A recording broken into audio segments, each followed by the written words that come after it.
Happy 2026. I hope you all had a lovely transition to the new year. For our discussion today, I wanted to continue speaking on clinician burnout like we did in our last episode. We didn't frame it then as a personal weakness, but more as a structural problem that was baked into modern US healthcare. We spoke on moral injury, rushed clinical visits, as well as how burnout can change the very care patients receive. For me, that conversation naturally leads to another question.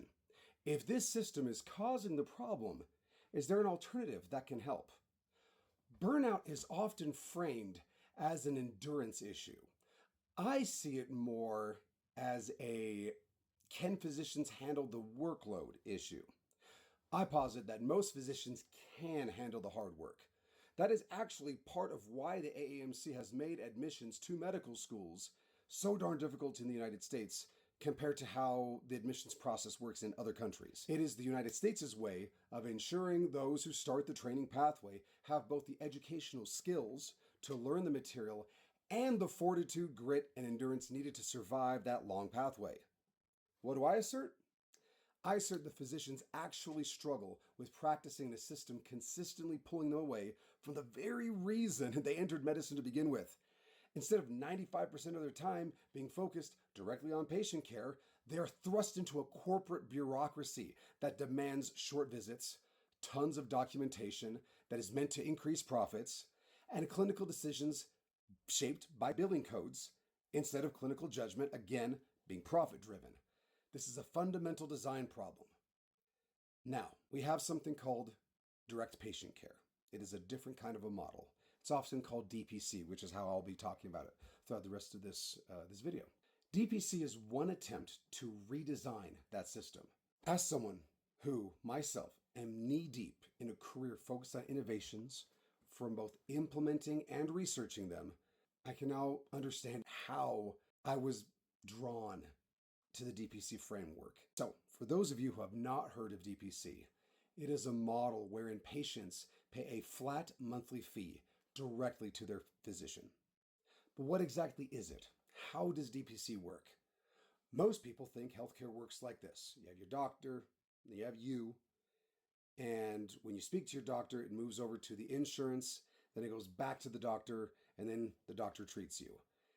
In reality, it's a bit more convoluted and it looks more like this. You have your doctor, you have the insurance, but then you have billing codes, CPTs that we talked about in a previous episode.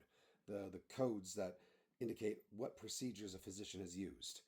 Then you have to do something called a prior authorization, wherein your team is speaking to the insurance provider and trying to convince them to authorize and that the code, that the insurance, the procedure that is being touted to the insurance is supposed to be used for that instance. And the insurance companies are fighting tooth and nail, doing everything they humanly can to deny and say, oh no, that's outside of the coverage. We're not paying for that, because they don't want to use up the pool of money that they've been carrying over. They want to only disperse it out when they absolutely have to. So with the prior authorizations are tons of documentations and reasonings to try to avoid a denial. If and when a denial happens, then there is an appeal that happens and the offices go back and forth. And then eventually you're given the care and you are either saying, oh, okay, this was covered by my insurance, or gosh darn it, even though I pay $600-700 a month in insurance, I still have to pay this bill on top of it. And only if I hit a deductible, which is a predetermined amount for the year that you have to pay before the insurance covers it totally, then you're paying both the insurance and your care. So how does DPC, direct patient care, how does that model work in all of this? Well, it removes the middle layers. With DPC, it really is you and your doctor. All you do is you pay a monthly or annual membership fee. It can range anywhere from the average range that I've been able to find in the US is between $50 to $150 a month. A usual DPC model covers unlimited visits, longer appointments, text and email access directly to your physician, preventative care, basic labs, and chronic condition management. This doesn't mean that the patient gets rid of their insurance, and we'll talk about that later. They should keep theirs to use for catastrophic events. For mayhem like me. while the DPC handles everyday care. Think of it like this. The DPC is like you have a personal mechanic for your car, while keeping your insurance is akin to that person maintaining access to a tow truck like AAA for when emergencies hit. For mayhem like me. DPC is not a concierge luxury medicine service for the rich. It's also not anti-insurance. It is built to give patients relationship-based care, centered around times that are convenient for the patient without having to wait weeks on end until you can see your physician. Further, DPC is meant to be prevention-based, which I think is amazing because I personally see U.S. healthcare as being far too reactive instead of preventative. Explaining this from another perspective, the traditional healthcare model is, in theory, meant for everyone. Unfortunately, it is high cost and access is limited across the board, which leads to us needing to wait for weeks for visits, even longer if you're in a rural area. Then there are concierge services. Those are definitively meant for celebrities, for the wealthy. It gives them extremely high accessibility to their clinicians, to their health team. And this is all for an extremely high cost and often still has you bill your insurance, which ends up costing thousands upon thousands of dollars a year. Then we have the DPC model. It is for regular people. It is a low cost, and we will dive into that in a moment to show how low cost it is, way for people to have accessibility to their physician. And that accessibility is high, which is something that traditional healthcare does not afford to our patients. This should help all of us avoid having too short visits, rushed decisions, massive amounts of paperwork on the physician's end, and burnout for the physicians. This also means that we do not see insurance billing for routine care, as well as having no quotas for how many patients a physician needs to see to begin with. The physician has no incentive to see more patients than they can reasonably care for in a day, and the patient, therefore, will not feel neglected. That reminds me of my first experience it was shadowing an endocrinologist when I was a pre-medical student. I went there and it was a lot. I had not realized, I had heard about it, but seeing it firsthand, how many patients a physician in that line of work needs to go through in a day. It was staggering. There was no time to think. We had to skip our lunch break. And how we were able to meet with our patients. Well, when I was with her, she said to me, okay, we have 5 to 10 minutes, depending on how fast we can go through these visits, between visits. So that'll be a little bit of time to take a bite out of our food, get a little bit of something to drink, and then go over the file for the patient. And she sat down with me. She said, okay, let's go ahead and see this patient. Okay. I don't think I've ever seen this patient before. And oh, wait, no, actually, scroll. I met this patient. Oh, I haven't seen this patient for years now. Okay. Don't remember that, but okay. Let me see here. They have something here on their file talking about a cat that they have, and the cat's name is Whiskers, and okay. And so we talked their last visit about their medication, this, that, and the other. Okay, let's go in. She walks in, I follow her, and then she says, patient, how are you doing? Said the name. But how are you doing? How's Whiskers doing? And then the patient says, oh, you remembered. Of course I remembered, she replies. And I'm sitting here thinking, oh my gosh, it's like seeing how Houdini did all of his tricks. It's all an illusion. And it's not her fault. She's not evil. She's not mean or anything. She's overworked. So she created a system for herself that allowed her to be able to at least show the level of care that she wants to give to her patients. She wants to remember everything about her patients. But with thousands of patients in her department, and they're rotating between 3 or 4 different physicians, it's not really possible. So she has to make Cliff's notes on each patient and then try to skim through them 5 minutes before seeing the patient. And that's the reality of it. Now, would that need to happen in a DPC model? No, not at all. Why? Because DPC models prioritize three things that modern US healthcare often overlooks: time, access, and continuity. Again, this is not a luxury medicine from concierge services. This is simply about removing layers that are interfering with the patient-physician relationship. Now, you might be thinking, wait, Dr. Arrington, weren't we talking about physician burnout?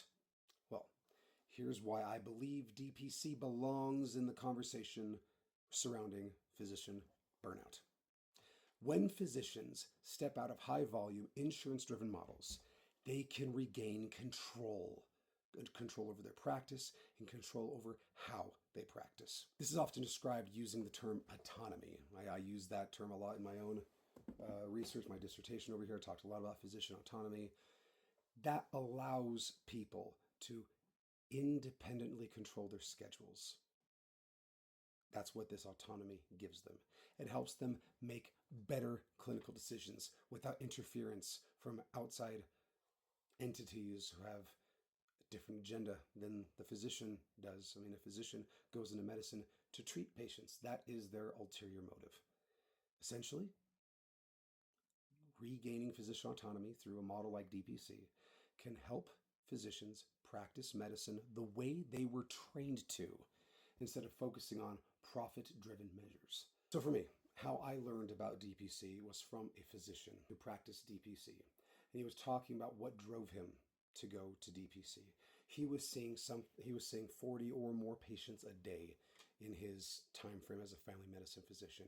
He was stacked. He had no time for himself.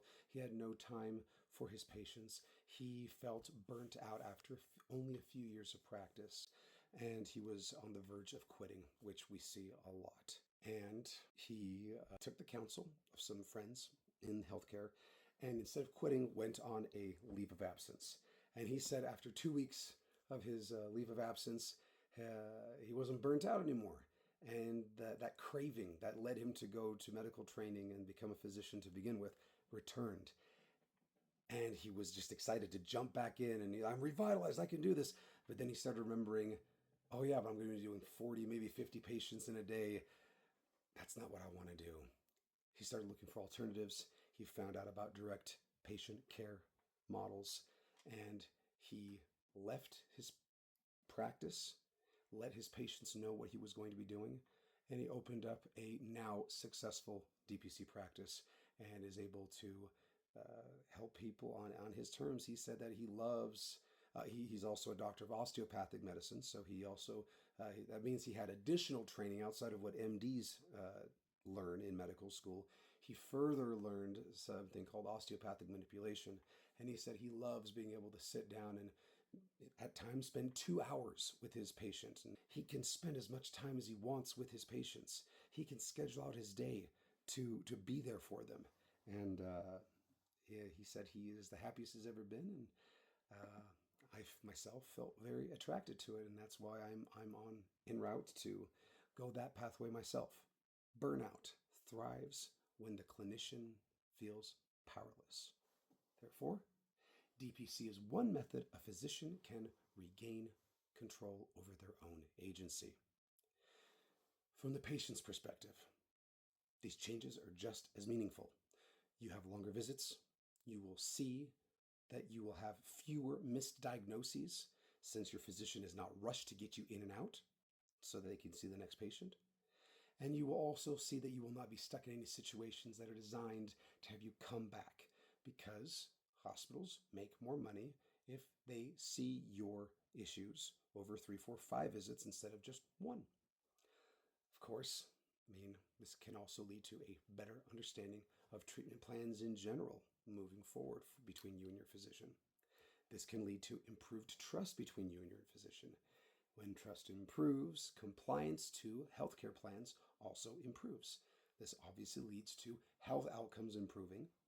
So this all should be a win-win, right? I suppose that we should do some pros and cons here.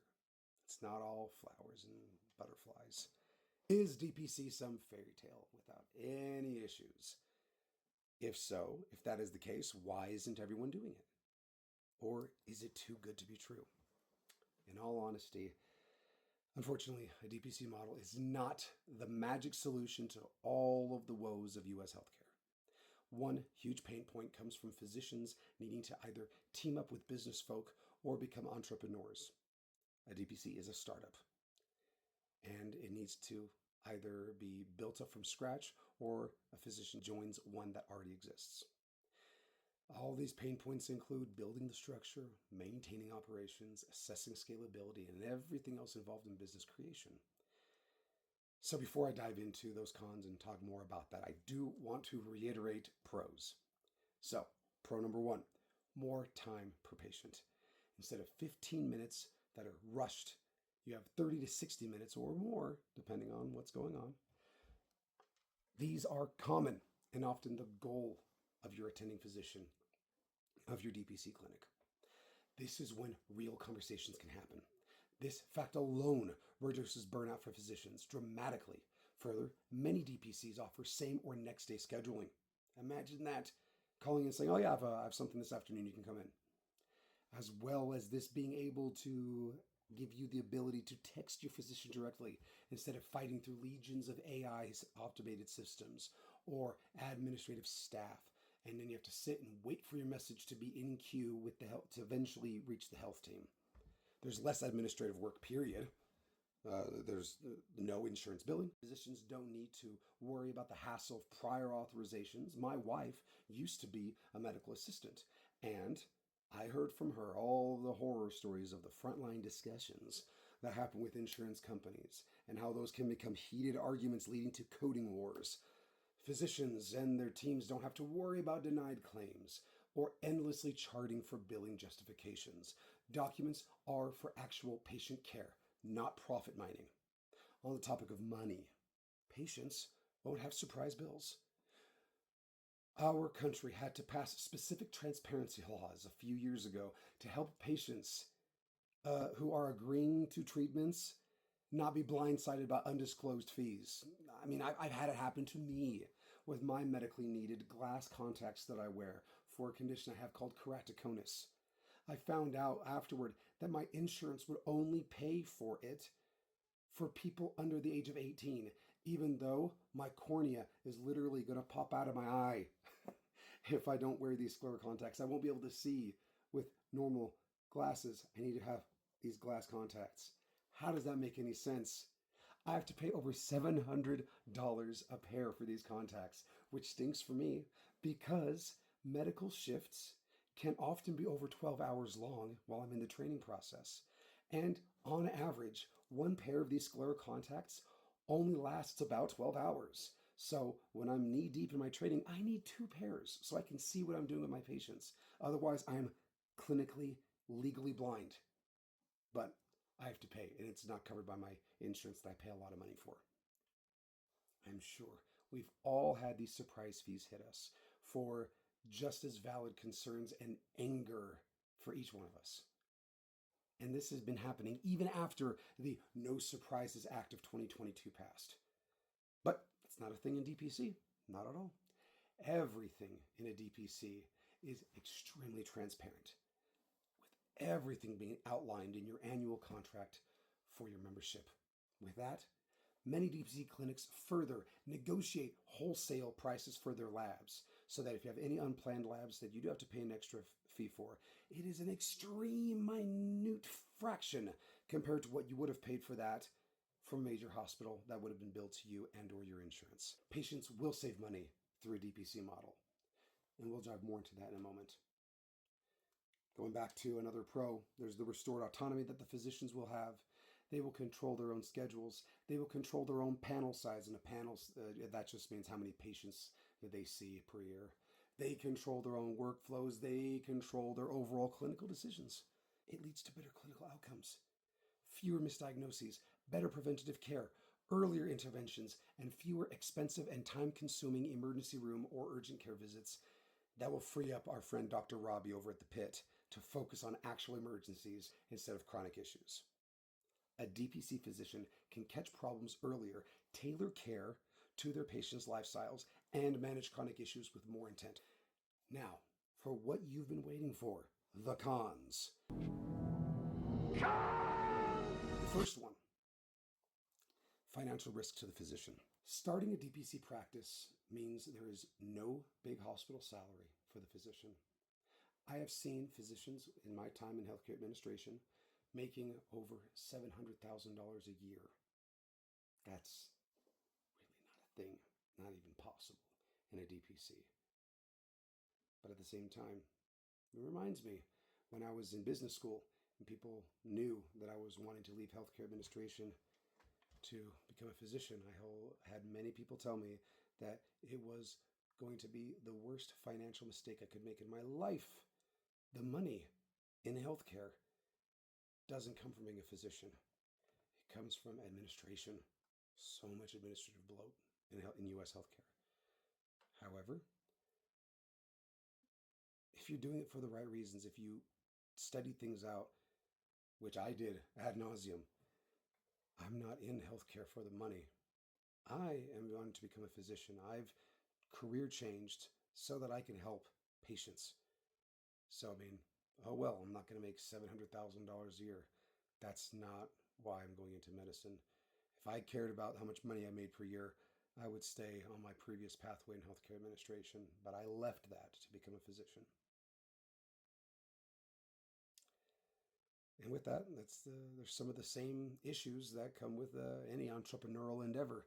There's no guaranteed income. There's no employer benefits. Basically, it's an overall business risk. In reality, not everyone can take such a leap. And we'll touch on that a bit in a second. Another con of DPC is that there are smaller pools of patients per physician. And here's why that's a con. Although I see it as a DPC's biggest strength, on paper, it's a big con because a primary care physician can have listed on their panel 2, maybe 3,000 patients that they would see per year. Maybe you only see them once a year, but they're seeing them. On paper, this means that the amount of patients that a DPC physician is servicing drops to only about 300 to 800 patients that they see per year. In my opinion, the silver lining here is that you have quality over quantity, all the things I've described up to this point. Those 300 to 800 patients are going to have much better care. And I'm sorry, I didn't mean to sprinkle in my bias, the pros. This is a cons list. So, in general, they will see less patients, meaning that there's patients who will have to go to another physician to get their 5 to 10 minute visit, while this physician in the DPC model gets to sit down with their patient for at least 30 minutes. Moving on. One major issue that further compounds things is that only certain specialties can practice DPC due to the nature of the model. The best specialties for DPC typically are considered as being those surrounding primary care, family medicine, internal medicine, pediatrics, and the like. It is much harder for somebody who is procedural or hospital-based to transition to DPC. And that's actually the reason why I have changed my own training plans and am now en route to practice family medicine instead of my long-held plan to undergo strict emergency medicine training. And I'm sorry, Dr. Robbie, didn't mean to betray you.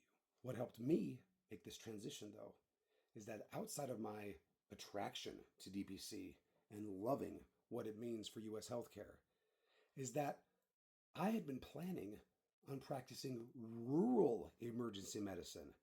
Come to find out, when I was investigating this shift in my training pathway, that family medicine training is a feeder for rural emergency medicine. So, essentially, my previously held plans of practicing emergency rural medicine at a rural hospital 1 day a week. Long story, I'm a physician scientist trainee candidate. So there's different models for people who are going to be doing research and clinical. That's why only 1 day a week. But yeah, that can still be a thing for me. I can still do 1 day a week of rural emergency medicine at an emergency department and still practice a day or two a week under the DPC model while doing my research for the rest of the days of the week. So for me, very excited for that pathway. And related to our first con that we spoke about, one does need business skills. They are touched upon a bit in medical school, but the majority of one's business training is usually picked up on during residency and onward, and is specific to working in a hospital. For me, I'm not too concerned for myself because fortunately, I have years of healthcare administration and operations experience spanning from biotech startups, home healthcare providing organizations, large hospitals, leading boards of directors for a variety of different organizations, etc. I do have an MBA and I have a doctorate of business administration, and I do have a Lean Six Sigma black belt certification. All of my experiences and output throughout my career led me to being named as a 40 under 40 business professional by Utah Business Magazine, Utah being one of the top business states in the nation. So, for me, I feel well equipped to dive into this. Unfortunately, that is far from the common pathway for the grand majority of physicians, meaning that there is a lot of warranted hesitation from many who would love to dive in to DPC. Unfortunately, they have real limitations that prevent them from being able to make that transition. I hope in the future to be a resource to those physicians once I'm done with my own training and open up my DPC clinic. I know that I have the training and the skills that will help set me up to build and open up a successful DPC clinic. I believe every physician should have that opportunity. Every physician, if they want to, should be able to, so that they can feel free and that their patients can feel confident that the practice that has been opened will improve healthcare for all of them in the region in which they live. And mentioning the patients who will be served, one con is that the patients will still need to keep their insurance for potential procedures involving surgeries, hospitalizations, cancer treatment, emergency visits, and other specialty-based care outside of the scope of general medicine. With that, even though it is much cheaper than traditional healthcare, the monthly fee, like I said, ranging on average of $50 to $150 a month, can still be outside of the reach of those who are termed as very low income patients. It's a sad reality. DPCs are working on using sliding scales, but not all of them have incorporated that or able to actually cover all potential very low income patients and the costs associated. I also mentioned region. A DPC model is still relatively new in the United States. With the limitations on those who can practice, it simply may not be available to people in remote areas yet. I am hoping that we can change this in the near future. And with that, I would like to briefly do a deeper dive into how it all works for somebody who is a patient under a DPC model with the DPC physician, but they maintain some form of their own insurance. One way to think about it is that DPC does not replace your insurance. Remember, I said earlier that it is not anti-insurance. It is meant to help people strategically use their insurance and save money. So maybe think of it like this. DPC is your everyday care, while your insurance is your safety net if an emergency or catastrophic event happens. Now, most DPC patients seem to do one of the following scenarios. The first one, and the most common pairing, is a high deductible health plan with your DPC. A lot of people choose this because it is a cheaper monthly premium, a high deductible, and it has coverage for big ticket events. Why? Because DPC now covers your routine visits, your preventative care, your chronic condition management, your labs, most of your labs, and basic procedures. Your insurance is only going to be used for hospitalizations, emergency visits, surgeries, expensive imaging, cancer care, and specialists. I myself, I have thyroid issues. I'm hypothyroid. I have been since I was about 8 years old. And I had a surgery this last summer. And other than that, the only time I can remember seeing a specialist was this last summer for my knee surgery so I could wrestle one more season. Other than that, yeah, I can't think of a time, even with my normal medication and my blood work, I haven't seen a specialist in years. So you can really see how being strategic about your insurance usage can be beneficial. Another way that people do it is if they're employed, they have employer insurance, and then they just keep that. And maybe they change the deductible, they change whatever so that it's less, they just pay the minimum they need to. And in that situation, the DPC becomes their primary care, their main point of access, and their continuity physician. They will only use insurance when they leave the scope of the DPC. And like I said, for me personally, it's been years since I've had to leave, since I've had to do anything that would not have fallen under the scope of a DPC. Some people, they do something called catastrophic only coverage. And this is an ultra low cost plan that only kicks in when you have major trauma, an ICU stay, or hospital admission. Everything else is run through the DPC and that low monthly cost. And there's also something called a health sharing plan. I'm not familiar with it personally, but according to what I was able to find out about it, it's a non-traditional insurance plan that some people use through something called MediShare, Samaritan Ministries, and there's other similar cost-sharing programs. I didn't take the time to look into those. If you happen to know anything about them, please share for our community in the comments section. But with that, the DPC would handle your routine care, while whatever sharing plan you're under would handle the big expenses. This may make both physicians and patients pause, though, because you would be right to wonder how it is financially better than the traditional model. Well, for many people, it does actually cost less overall. It does depend on your health needs, family size, and the region you're in. So let's walk through one potential example. In the traditional model, let's say you're paying $600 a month premium, which is about $7,200 a year. You have a $2,000 deductible, and you have copays that are $30 to $50 a visit. And that's not counting, but we do take into account that there will be some surprise bills and there will be some out-of-network risks. On top of that, you will struggle to get appointments that fit your calendar and be free to do so. So not counting some of those things that can't be quantifiable and are just an event by event basis, you're looking at between $7,200 to $10,000 plus dollars a year. Now, if you have a DPC plus a high deductible health plan, the DPC, let's try to split it in the middle. Let's say you're doing $80 a month. That's $960 a year.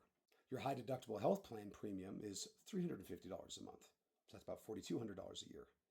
And your deductible is $6,000, but you rarely use it, so that's just a non-factor. Your total baseline would be about $5,200 a year. That's already lower. And that's before we count that you're not paying any copays. There are no surprise bills. You're getting wholesale labs. You're only going to the ER when there's a legitimate emergency. And the same with the urgent care. Sorry again, Dr. Robbie. But at the same time, that will free up our friend Dr. Robbie to not focus on a cough, but somebody's arm getting cut off. So, in that perspective, you're welcome, Dr. Robbie. I love you. Thank you. So, we see in this example how DPC changes utilization patterns for patients. Instead of delaying care or spending time and money going to an urgent care or ER, or scarily common, ignoring your symptoms, it'll get better eventually. I don't have time or money to it'll be fine. I'll rub dirt in it. Instead of all that, a patient can text their physician or call them up and schedule a same day or next day appointment and get their symptoms treated early. They can get them treated often, and they can do so easily. That prevents expensive downstream problems. So, DPC plus insurance is not solely about paying less per month. The biggest help in this situation is assisting people in their ability to pay more predictably and transparently while focusing on prevention instead of crisis. Traditional insurance often feels cheaper until you actually need it. Overall, burnout is not about exhaustion. It's more about misalignment. You're no longer mentally in the game because there is a misalignment between your values and the reality of what you're doing as a physician. Direct patient care can work because it is there to realign a physician's values, to help them take control and mold their reality back to the altruistic worldview that led them to medical school and practicing to begin with. The physician will feel more in control. The patient will as well. This is important for the physician. When they know their patients are feeling empowered and have confidence, their confidence in their own practice improves and creates this self-feeding cycle of improvements in healthcare that can stack indefinitely. In the last episode, we talked about what happens when clinicians feel burnout. Today, we explored one way physicians can redesign care to prevent burnout in their own career, and that's direct patient care. I don't see DPC as being the future of all medicine. I do see it as a pathway for patients to get basic care quicker, and for those entrepreneurs like myself to find a way to practice that fits their own mindset. Overall, thank you so very much for listening. Please make sure to follow and subscribe to us on our various social media accounts. Your support ensures we can continue bringing you news and information. Until next time, this has been Dr. Arrington with TheLine.Info at the Healthcare Corner. See ya.